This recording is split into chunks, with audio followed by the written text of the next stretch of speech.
Ito ang Presidential Broadcast Service. Radyo Pilipinas. Radyo Publiko. Ng bagong Pilipinas para sa bagong Pilipino. Naghahatid ng mahahalagang balita at impormasyon na guugnay ng pamahalaan sa sambayanan. Tulay sa himpapawid ng serbisyo publiko. Radyo Pilipinas. Radyo Publiko. Ang boses ng Pangulo. Sa Iloilo, Radyo Pilipinas. 585 AM.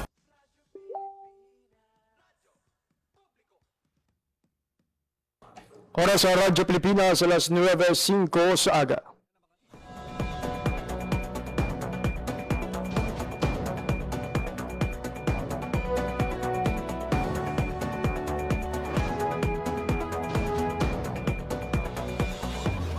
Sa Western Visayas, Panay Island, na tinamaan itong island-wide blackout. Ang pagsunod mo gate sa Maasim Watershed. Pinaka-purpose nila ini para sa operation natin. We have that in collaboration with the department. I am again standing up. Mapiktahan ang ila freedom of expression. Sa Office of Civil Defense naman po, balita, issue, kag iban pa, diri sa Radyo Pilipinas. Radyo Publiko.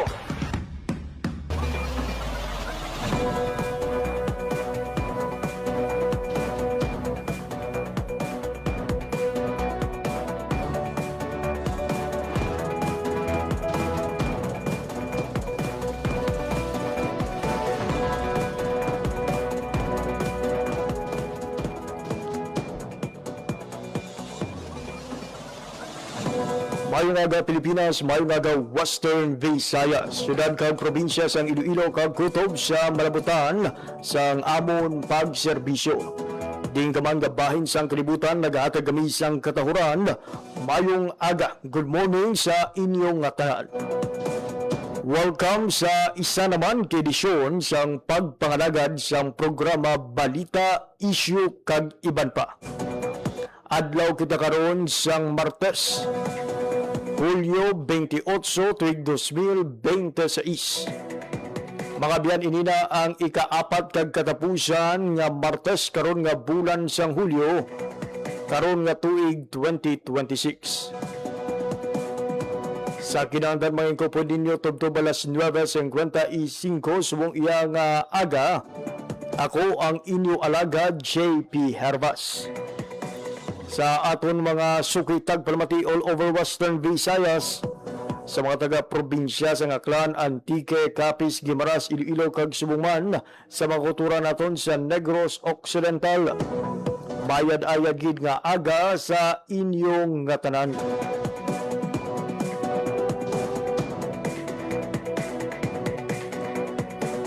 Mayong aga man sa tanan nga mga overseas Filipino workers and Filipinos living abroad nga nagaupod sa aton nga pagpangalagad pinaagi online. Ang palatuntunan, balita, issue kag iban pa inyo mabatian live sa 585 kHz kag subong man sa aton sining official Facebook page, ang Radyo Pilipinas Iloilo. Radyo Pilipinas. Radyo Publiko. Radyo Pilipinas. Mga biyan, kahapon nga adlaw, nagpalabot sang iya sining ikalima nga State of the Nation Address o kuna SONA si President Ferdinand R. Marcos Jr. Sa din iya nga ginplastar ang pila ka mga nahimuan o hinimuan mga biyan sang iya nga administrasyon sa nagligad nga 12 ka bulan. Kag subong man mga plano nga ipatuman sa nabilin nga tinuig sang iya sining nga termino. Kung ano ang mga pangpatpat sa aton nga presidente, igapabati nato din na sa inyo si lamang madugay. O madamo sa mga good news ang ginapakigbahin sa nga aton sining nga presidente. Lakip na diri mga biyan ang pagpanawagon sa Kongreso, both sa Senado kag sa Kamara de Representante, nga pasang karon mga biyan ang ginapatuman karon nga tax exemption to cover all the middle class o nga naga-income mga biyan sang 350,000 pesos kag mas madubo pa.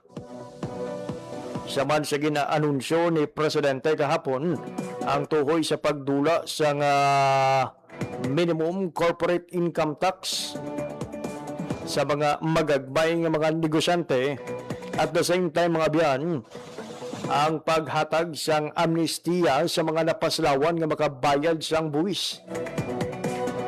Nagang isa sa mga ginmensionar gid sang presidente na for sure no nauyunan gid sang tanan ining plano nga pag-amyenda sang ipiralo nga magadula o kung magapauntat mga biyan sang pagsukot sang system loss na ginapatuman sang mga electric provider, may it be a private supplier o kung mga electric cooperative sa mga konsumidor. Ang bugos nga pahayag sa nga Presidente angot diri pamatian naton sa ligid lamang madugay. Samtang na-mensionar man ni Presidente Ferdinand R. Marcos Jr. ang pila ka mga tikang nga iya sila ginpatuman hagod nga mapaganhagan ang epekto mga biyan sang pagtimbuok sang presyo sang gatong. And for the information sa aton nga makuturan subong adlaw sa Martes, nakitaan man sang pagsakang presyo sa mga gasolina, diesel, kag subong man sang iban pang produktong petrolyo. Kag kabahin mga biyan sa mga ayuda o mga response sa aton sining administrasyon ang pagpatuman sa sining uplift program. Sa diin ang aton sining gobyerno maghatag sang ayuda sa mga kauturan naton nga mga pigado,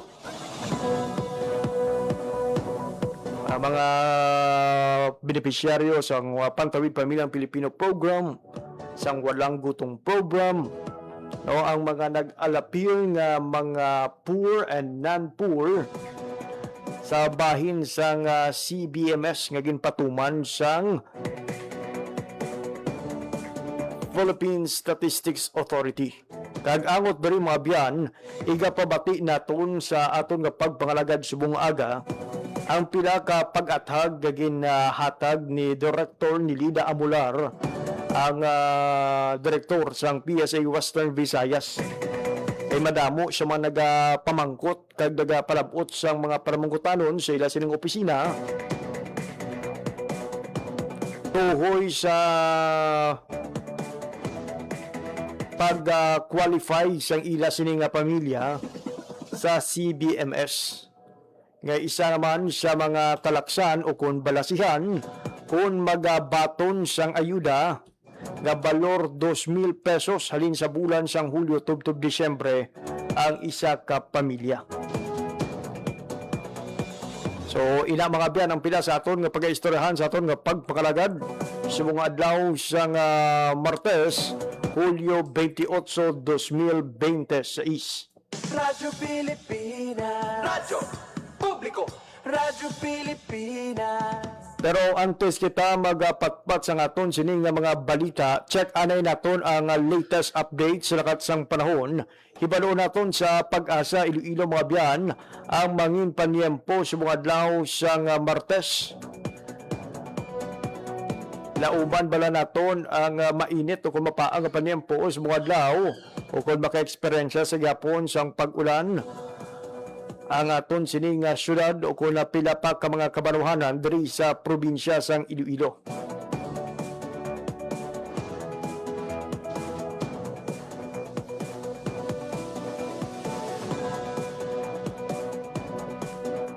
Oras sa Radyo Pilipinas, alas 9:14 sa aga. Radyo Pilipinas. Sa sining oras magakuha kita ng mga biyan sang latest updates sa lakat sang panahon. Kaupod naton sa piyak na linya, we have Ma'am Lenore Silvestre sang DOST Pag-asa. Ma'am Lenore, good morning. Hi, hello, good morning. Muna ang atong latest weather update para sa karon nga adlaw sang Tuesday, July 28, 2026. Southwest monsoon na nag-aapekto sa may western section of Luzon, kag diri naman sa western Visayas ay generally fair weather kita, pero wala man natin ginadula ang mga posibilidad sa mga isolated mga pag-ulan pangalat kag panagoob tuga sa mga localized thunderstorms. Mahina tubtub makasarangan naman ang hangin naton nga magahalin sa direksyon southwest nga magadala sa makanay tubtub makasara na pagbalod sang aton kadagatan. Forecast temperature natin generally nasa 25 to 32 degrees Celsius. Ang adlaw na butla kag ng alas 5:38 sang aga kag magatunod ini alas 6:15 karon sa hapon. Kag muna ang ating latest weather update halin diri sa may Iloilo Taplo Radio Station. Ako si Lenore Silvestre, madamo gid nga salamat. Ma'am Lenore, ma'am, clarify ko lang, kahapon ko pa rin nakita sa inyong satellite image, may mga letters D and S sa mapa sa pungsod mo. Ano ni siya, ma'am, ang kahulugan sini? Come again, sir? I don't know if we are also using sa website sang Pag-asa, partner. Makita natin diri do kaangay ni ma'am sang track sang bagyo, may letter D kag letter S. Anong kahulugan sini, ma'am? Amo na, sir, ang track ni Bagyong Quiapo, sir. Okay. So, bali, as we speak, ma'am, wala pa rin siya totally, traceable pa ang iya sining nga hulag, ma'am. Pero nakagwa naman na siya, sir, sa aton nga parser. Dito na siya sa China, sir, si Quiapo. Most likely daw na lusaw na ata siya, sir. I see. So, sa mga kultura natin, nga basi balabag sala nga may arap kita existing nga ginabantayan ako gina-forecast ka bagyo, this is still in correction iya sa nagasulod nga bagyong Quiapo sa nagligad iyang semana. For today, ma'am, no, adlaw sang Martes, Hulyo 28, lauman bala naton ang posibilidad sa ang pag-ulan diri sa syudad sa Iloilo.